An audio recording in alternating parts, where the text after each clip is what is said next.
دیکھیں کہ ہم کہاں کھڑے، ہم اپنی محبت کو تھوڑا سا پرکھیں، آزمائش کریں، کیا ہمارا دعوی محبت ہماری زبان تک ہی محدود ہے یا ہمارا عمل ہماری محبت کی گواہی دے رہا ہے۔ مجالس میلاد منعقد ہوتی ہیں تو جانا آنا رہتا ہے، تو میں دوستوں کو کہتا ہوں کہ یہ جو میلاد کا لفظ ہے یہ تو عربی زبان کا لفظ ہے، تو اس کو اردو میں یوم پیدائش کہتے ہیں اور انگلش والے برتھ ڈے کہتے ہیں۔ تو کسی کی برتھ ڈے پہ جانے کا آپ کو اتفاق ہوتا ہے تو خالی ہاتھ جاتے ہیں یا کوئی تحفہ لے کے جاتے ہیں؟ تو کبھی خالی ہاتھ نہیں جاتے، آپ کہتے ہیں اس نے بلایا ہے تو کوئی تحفہ بھی تو اس کے لیے لے کے جانا چاہیے، اور تحفہ بھی وہ لے کے جاتے ہیں جس سے وہ خوش ہو۔ بچہ ہے تو کھلونے لے جاتے ہیں، کوئی جوان ہے تو مٹھائی لے جاتے ہیں، بوڑھا ہے تو کوئی کتاب لے جاتے ہیں، اس کے مزاج کی مطابقت میں جاتے ہیں۔ کبھی ایسا تو نہیں ہوا کسی بوڑھے کی سالگرہ پہ گئے ہوں اور آپ کھلونے لے گئے ہوں، ایسا تو نہیں ہوتا۔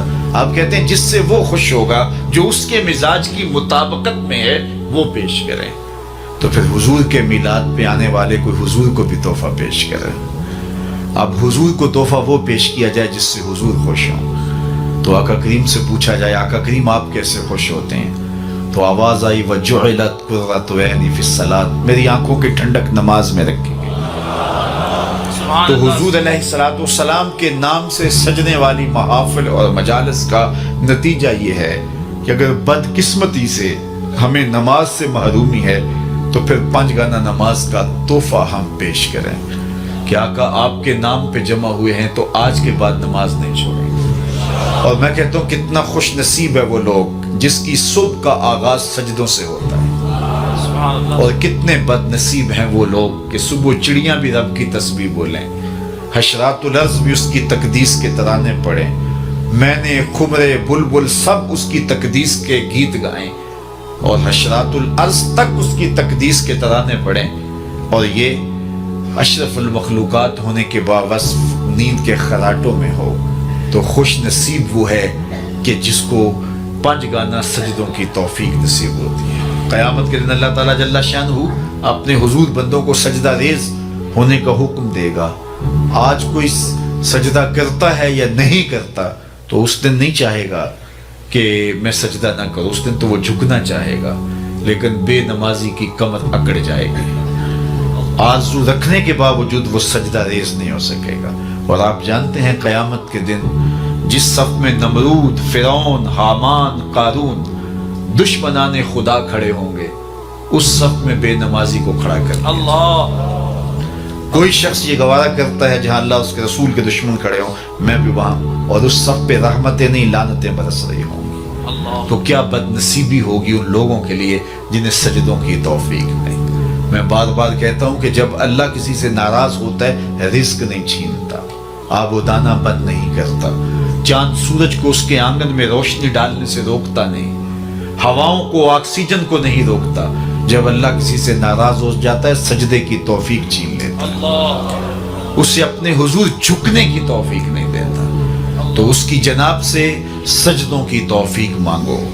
خوش نصیب ہیں وہ لوگ جو اپنے زندگی کو سجدوں سے آباد رکھتے ہیں۔ زندگی آمد برائے بندگی، زندگی بے بندگی شرمندگی۔ جس زندگی کے اندر سجدہ ہی نہیں ہے، جھکنا ہی نہیں ہے، وہ زندگی زندگی ہی نہیں ہے، وہ چوپایوں سے بدتر کہلائے گا جو اللہ کے حضور سجدہ ریز ہونا نہیں جانتا۔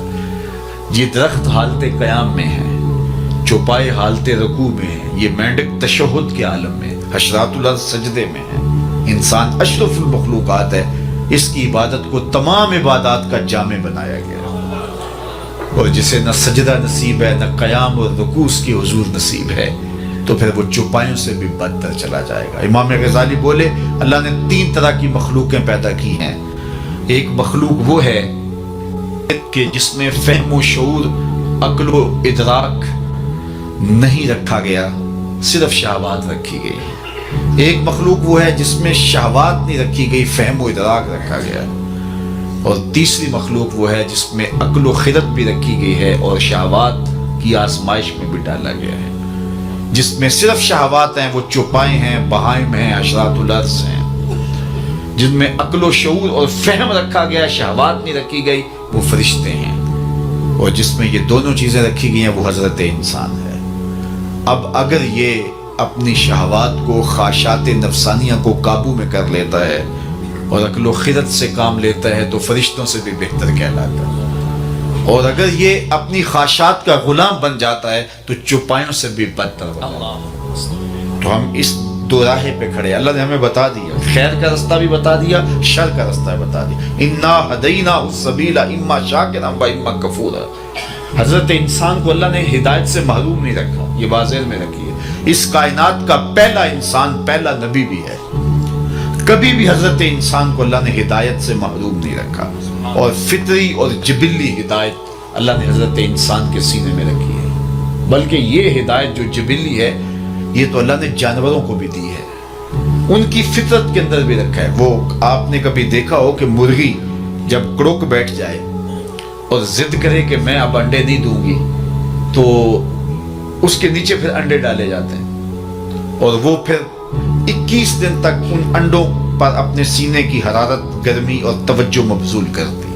اور آپ جانتے ہیں کہ بطخ کڑک نہیں بیٹھتی، اس لیے کہ بطخ پانی کے بغیر رہ ہی نہیں سکتی، تو بطخ کے بچے حاصل کرنے کے لیے بطخ کے انڈے بھی مرغی کے نیچے ڈالے جاتے ہیں۔ تو جب مرغی ان انڈوں کو سینچتی ہے اور اپنے سینے کی حرارت اور توجہ دیتی ہے، 21 دن کے بعد ان مردہ انڈوں میں آثار زندگی نمودار ہونے لگتے ہیں۔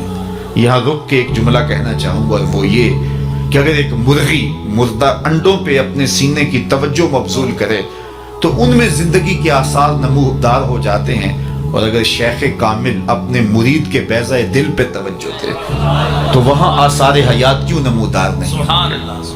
21 دن کے بعد جب انڈے ٹوٹے تو جو نتیجہ تھا وہ فطرت کے مطابق نکلا، بطخ کے انڈوں سے بطخ کے بچے اور مرغی کے انڈوں سے مرغی کے بچے۔